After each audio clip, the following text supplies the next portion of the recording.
Hello friends, welcome back to my channel Navajyothi talks. మనసంతా నవ్వే serial latest episode super ట్విస్టులతో ఎంతో ఉత్కంఠభరితంగా సాగింది. అసలైన యష్ లాకప్లో ఇరుక్కుపోతే యష్ రూపంలో ఉన్న కాశీ సింధు దగ్గర మంచివాళ్ళ నటిస్తూ ఏకంగా 3 కోట్ల రూపాయల క్యాష్ కొట్టేయడానికి మాస్టర్ ప్లాన్ వేశాడు. మరి కాశీ అనుకున్న ప్లాన్ సక్సెస్ అయిందా లేదా దొరికిపోయాడా? ఈరోజు ఎపిసోడ్లో జరిగిన ఆసక్తికరమైన హైలైట్స్ ఏంటో ఇప్పుడు పూర్తి వివరాలతో తెలుసుకుందాం. పోలీస్ స్టేషన్ లాకప్లో ఉన్న యష్ ఎస్ఐతో మాట్లాడుతూ తన అమాయకత్వాన్ని నిరూపించుకోవడానికి ప్రయత్నిస్తూ ఉంటాడు. ఎస్ఐ, చాలా డ్రామాలు ఆడుతున్నావురా, నువ్వు యష్వి కాదా అని ఎస్ఐ బెత్తం చూపిస్తూ బెదిరిస్తూ ఉంటాడు. నేను చెప్పేది నిజం సార్, మేమిద్దరం ఒకేలా ఉంటాం. నేను అసలైన యష్ని కాదు, కాశీని. దయచేసి ఒకసారి సింధు మేడంతో మాట్లాడడానికి మీ ఫోన్ ఇవ్వండి సార్ అని బతిమలాడుతూ ఉంటాడు. నీ కథలు వినడానికి నేనేం సినిమా ప్రొడ్యూసర్ని కాదు, పోలీస్ని. ఇంకోసారి నోరెత్తితే ఫ్యామిలీ మొత్తాన్ని తీసుకొచ్చి సెల్లో పడేస్తా అని తీవ్రంగా హెచ్చరిస్తూ ఉంటాడు.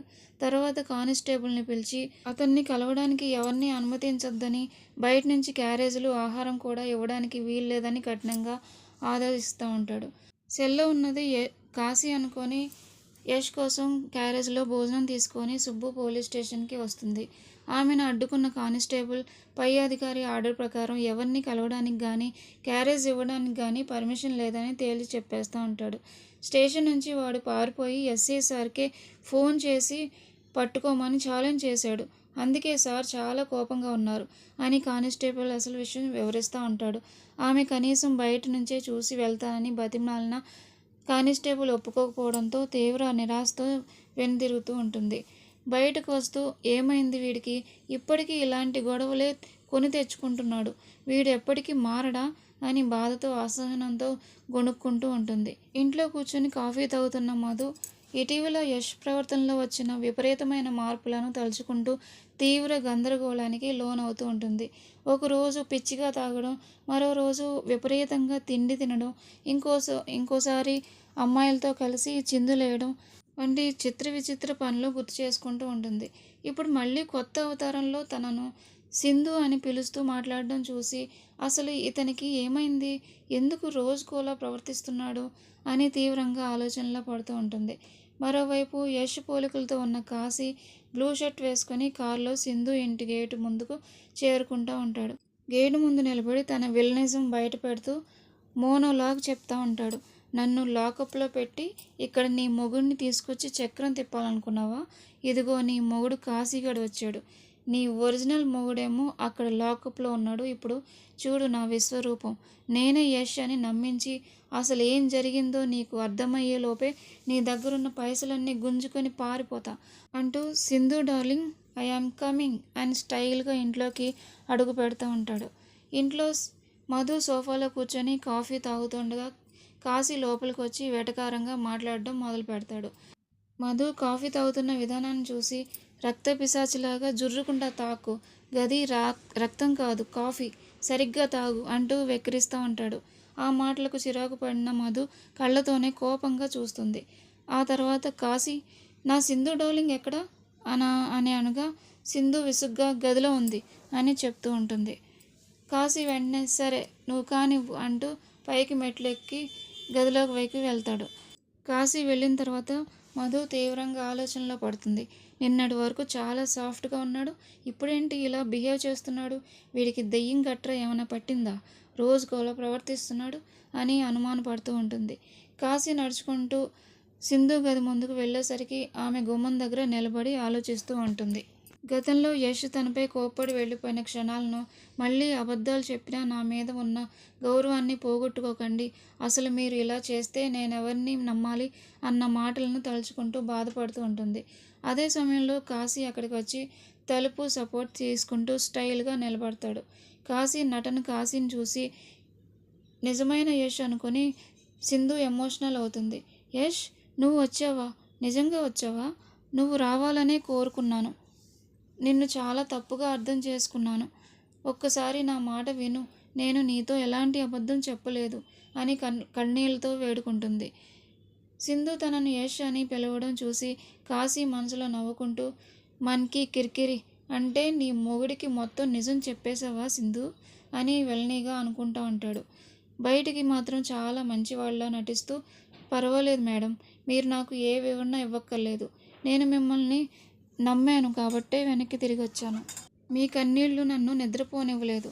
మీరెన్ని సమస్యల్లో ఉంటే మిమ్మల్ని వదిలేసి ఎలా ఉండగలను అని కళ్ళబొల్లి మాటలు చెప్తూ ఉంటాడు. కాశీ మాటలకు పూర్తిగా కరిగిపోయిన సింధు ఎంతో సంతోషిస్తూ ఉంటుంది. ఆఫీస్లో, ఈ ఇంట్లో నీ సపోర్ట్ నాకు చాలా అవసరం యష్. నా కోసం కాకపోయినా ఆ పసిపిల్లల కోసమైనా నువ్వు ఉండాలి. అత్తయ్యని రోజుకొక్కసారైనా పలకరించాలి. నన్ను వదిలిపెట్టి ఎక్కడికి వెళ్ళకు అని చేతులెత్తి నమస్కరిస్తూ ఉంటుంది. పోన్ మేడం, మీరు వదిలినా నేను వదలను. నాకు 2 కోట్లు ఇచ్చారు. నా సమస్యలన్నీ తీర్చారు. నాపై ఇంత బాధ్యత పెట్టినప్పుడు మీ రుణం తీర్చుకోవాలి కదా అంటూ నమ్మకంగా మాట్లాడుతూ ఉంటాడు.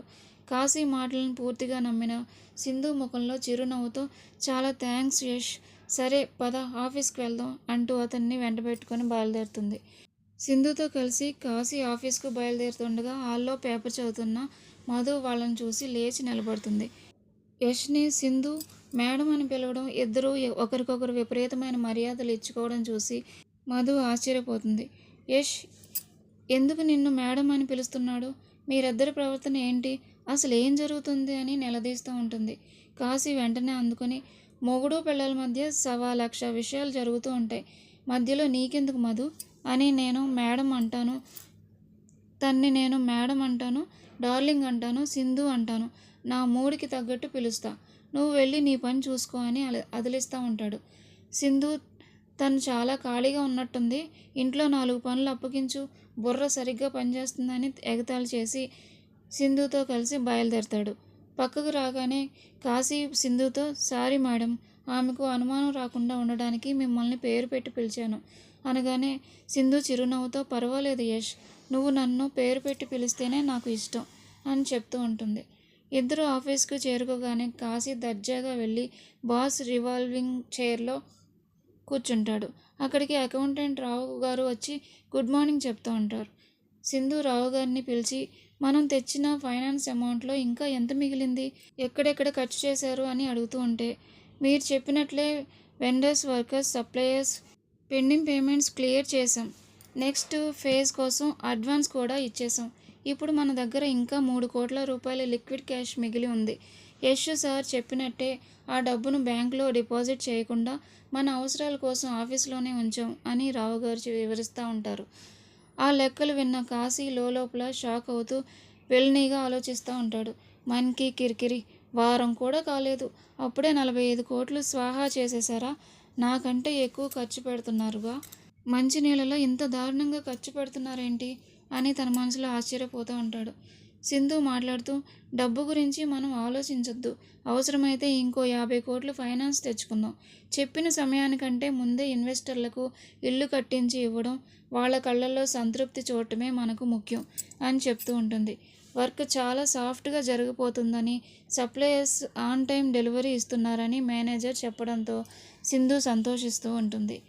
సింధు కాశీ వైపు తిరిగి, యష్ నువ్వు ఇంకేమైనా చెప్పాలా అని అడుగుతూ ఉంటే కాశీ మేనేజ్ చేస్తూ, నాకేం అవకాశం ఇచ్చారు, అంతా మీరే ముగించేశారు కదా అని నవ్వుతూ కవర్ చేస్తూ ఉంటాడు. వెంటనే సింధు మేనేజర్ రావు గారు ఆ మిగిలిన 3 కోట్ల లిక్విడ్ క్యాష్ను యష్కి ఇచ్చేయండి. కన్స్ట్రక్షన్లో డైలీ పేమెంట్స్ ఇకపై సార్ చూసుకుంటారు. అమౌంట్ మొత్తం ఆయనకే హ్యాండ్ ఓవర్ చేయండి అని ఆదేశిస్తూ ఉంటుంది. 3 కోట్ల క్యాష్ తన చేతికి వస్తుండటంతో కాశీ కళ్ళల్లో దురాశ, కుట్రతో కూడిన విలని నవ్వు కనిపిస్తుంది. సింధు 3 కోట్ల రూపాయల క్యాష్ ఉన్న బాక్సును యష్కి ఇవ్వమనగానే కాశీ ఒక పెద్ద డ్రామా స్టార్ట్ చేస్తూ ఉంటాడు. నా దగ్గర ఎందుకు మేడం అంత డబ్బు, అకౌంటెంట్ దగ్గర ఉంటేనే మంచిది కదా అని నమ్మకంగా అంటాడు. పెండింగ్ పేమెంట్స్ అన్నీ నువ్వే చూసుకుంటావు కదా యష్, అందుకే నీ దగ్గర పెడుతున్నాను అని చెప్తూ ఉంటుంది. నువ్వు ఇచ్చిన ఐడియా వల్లే మనం 50 కోట్ల ఫైనాన్స్ తీసుకురాగలిగాం. ఆగిపోతుందనుకున్న వర్క్ పరుగులు పెడుతుంది. నీ సాయాన్ని ఎప్పటికీ మర్చిపోలేను అంటూ కృతజ్ఞతతో సింధు చేతిని చాచి హ్యాండ్షేక్ ఇవ్వబోతుంది. కాశీ వెంటనే లేచి నిలబడి, వద్దు మేడం, మీరు ఏం చెప్పినా వింటాను, ఫాలో అవుతాను, కానీ నన్ను టచ్ చేయడం మాత్రం వద్దు అని సున్నితంగా తిరస్కరిస్తూ ఉంటాడు. అసలు నిజం బయట పెట్టిన సింధు కాశీ అలా దూరం పెట్టడంతో సింధు తీవ్ర భావోద్వేగానికి గురవుతుంది. సింధు ఇంకా నన్ను నమ్మడం లేదా యష్? నా భర్తకు ఏదో చేశానని అనుకుంటున్నావా? ఆ రోజు హాస్పిటల్ నుంచి నిన్నెందుకు తీసుకురాలేదో తెలుసా? దానికి కారణం ఆ కాశీగాడు అంటూ అసలు నిజాలు చెప్పడం మొదలు పెడుతూ ఉంటుంది. నీకు యాక్సిడెంట్ అయ్యాక నిన్ను అనుకుని ఆ కాశీగాడిని ఇంటికి తీసుకెళ్ళాను. కానీ వాడు నువ్వు కాదని తెలిసాక ఇంట్లో పరిస్థితులను ఆసరాగా చేసుకుని మావయ్యని నువ్వే చంపావని అత్తయ్యకు చెప్పేస్తా అని నన్ను బెదిరించాడు. నువ్వు గతం మర్చిపోయి వాళ్ళ ఇంటికి వెళ్ళిపోయావు. వాడేమో ఈ ఇంట్లో సెటిల్ అవ్వడానికి చూశాడు. ఏం చేయాలో పాలుపోక నీ చుట్టూ పెళ్లి కానట్టు తిరిగాను. అత్తయ్యని పిల్లల్ని చూస్తే నీకేదో ఒకటి గుర్తొస్తుందని ఆశపడ్డాను తప్ప నిన్ను ఏనాడు మోసం చేయలేదు అని కన్నీళ్లతో చెప్తూ ఉంటుంది. ఇదంతా వింటూ కాశీ మనసులో ఈ స్టోరీ మొత్తం ఆ యష్గాడి విని ఉంటే నిన్ను నెత్తి మీద పెట్టుకునేవాడేమో, కానీ నీ కర్మకాలి ఇదంతా వచ్చి నా కాడు మొత్తుకుంటున్నావు అని అనుకుంటూ ఉంటాడు. సింధు తన పిల్లల మీద ఒట్టేసి మరీ నిజం చెప్తున్నాను, ఇకపై తనను అనుమానించొద్దని వేడుకుంటుంది. ఎప్పటికీ నన్ను పిల్లల్ని వదిలి వెళ్ళనని నా చేతిలో చేయి వేసి ప్రమాణం చేయి యష్ అంటూ చేయి చూపుతూ ఉంటాడు. ఈ మాత్రానికి ఒట్లెందుకు మేడం? మీ తప్పేమీ లేకపోవచ్చు, కానీ ఇవన్నీ అర్థం చేసుకోవడానికి నాకు కొంచెం సమయం ఇవ్వండి. ఇప్పటి వరకు కాస్త డిస్టెన్స్ మెయింటైన్ చేద్దాం అని చాలా తెలివిగా ప్రమాణం చేయకుండా తప్పుకుంటాడు. సింధు కూడా అతని మాటలను నమ్మి సమయం ఇవ్వడానికి అంగీకరిస్తూ ఉంటుంది. అంతలోనే అకౌంటెంట్ రావు గారు 3 కోట్ల క్యాష్ ఉన్న బ్రీఫ్ కేసును టేబుల్ మీద పెడతారు. స్లాబ్ వర్క్లో ఏదో సమస్య వచ్చిందని సైట్లో ఇష్యూ అవుతుందని రావు గారు చెప్పగానే సింధు నేను వెళ్ళి ప్రాబ్లం సాల్వ్ చేస్తాను, నువ్వు ఆఫీస్ చూసుకో యష్ అని చెప్పి అక్కడి నుండి బయటకు వెళ్తుంది. రూమ్లో ఎవరూ లేకపోవడంతో కాశీ వెంటనే టేబుల్ మీద ఉన్న 3 కోట్ల క్యాష్ బాక్సును తెరిచి కరెన్సీ కట్టలను చూసి పరవశించిపోతూ ఉంటాడు. ఈ పైసలు కొట్టేయాల్సిందే, ఏ టైంలో ఏం జరుగుతుందో తెలియదు, వీటిని తీసుకొని చెక్కేయాలి అనుకుంటూ సూట్ కేసు సర్దుకొని ఆఫీస్ మెయిన్ గేట్ వైపు నడుస్తూ ఉంటాడు. కాశీ సూట్ కేసుతో మెయిన్ డోర్ దాటిపోతుండగా అనుకోకుండా సింధు ఎదురుపడి నిలబడుతుంది. ఏం చేస్తున్నావు యష్? క్యాష్ తీసుకుని ఎక్కడికి వెళ్తున్నావు అని నిలదీస్తూ ఉంటుంది. కాశీ వెంటనే తడబడుతూ అంత డబ్బు ఇక్కడ ఉండడం సేఫ్ కాదనిపించింది మేడం. మన దగ్గర ఉన్నదే ఈ 3 కోట్లు, అందుకే ఇంట్లో భద్రంగా దాస్తే బాగుంటుందని తీసుకెళ్తున్నా అని కవర్ చేస్తూ ఉంటాడు. సింధు నవ్వుతూ నువ్వు ఎప్పుడు కరెక్ట్ డిసిషన్ తీసుకుంటావు యష్, అందుకే నువ్వంటే ఇష్టం.